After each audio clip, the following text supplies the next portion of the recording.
naman tayo ulit mag-upload ng bagong video. Tumigil tayo mga isang taon sa pag-upload sa ating YouTube.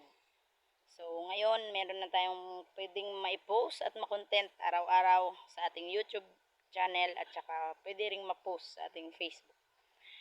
Please subscribe and hit the notification. Ituturo ko kayo sa aming baboyan. Sensya na medyo makalat. Kasi yan, nilalagay ko yan nung medyo mahangin. So, dito tayo. 3 span. Ayan. Ito, electric sprayer. Nagamit ko to kapag nag-disinfect ako. Tulad ngayon, bago lang nag-disinfect ako dito. Hindi ko muna siya kukunin, hindi ko muna lilinisin kasi disinfect ko kasi may darating kami na bagong biik sa sunod na linggo. 7 piraso yun. Yan guys. Pigrulac user kami. Ito gamit namin sa patiner namin. Ito naman, vital naman sa aming gagawing inahing baboy. So, ayan. Yan, medyo makalat pa. Ayan, may sako. Lagayan ng basura. Tapos may buhangin pa kasi may ginawa ako nung nakaraang araw dito eh. Ito yung siyam namin na fattener namin. Yan. Siyam yan sila.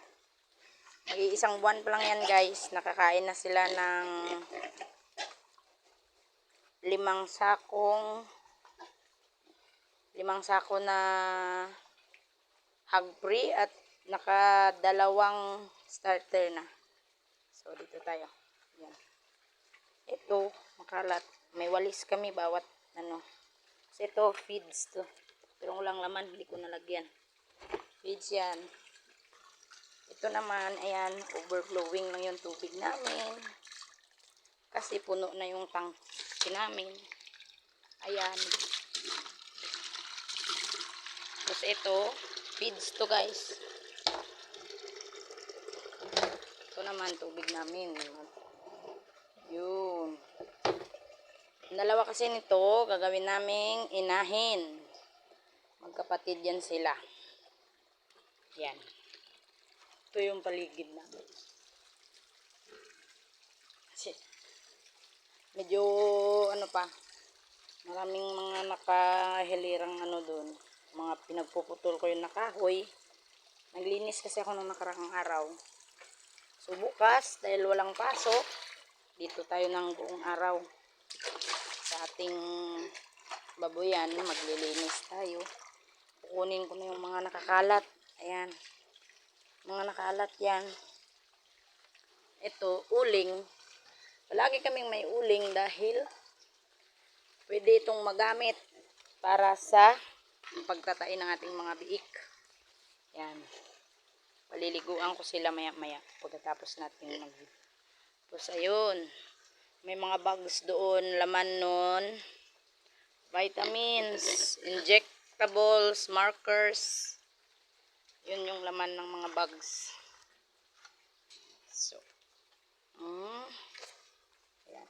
Update ko po kayo sa tuwing may bagong gagawin sa ating baboyan.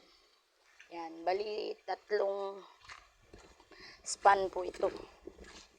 Yan po. Yung isang span kasya mga 15 biik hanggang sa paglaki. Kasi yung dalawa namin doon, kapag naglalandi na sila, gagawa na sila ng kanilang sariling bahay. So, ayan, pwede na kaming magdagdag ulit doon. So, sunod na linggo, may parating kami na bagong biik. Para buwan-buwan, magdi-dispose tayo ng mga fattener natin. Yan. Balililinisin natin to. Meron pang angunan dito. Ito din pala yung supply ng aming ilaw. Pero yung ilaw, hindi ko pa nalagay. Ilalagay ko siya mamaya. Yan. Yan siya. Thank you. Please subscribe.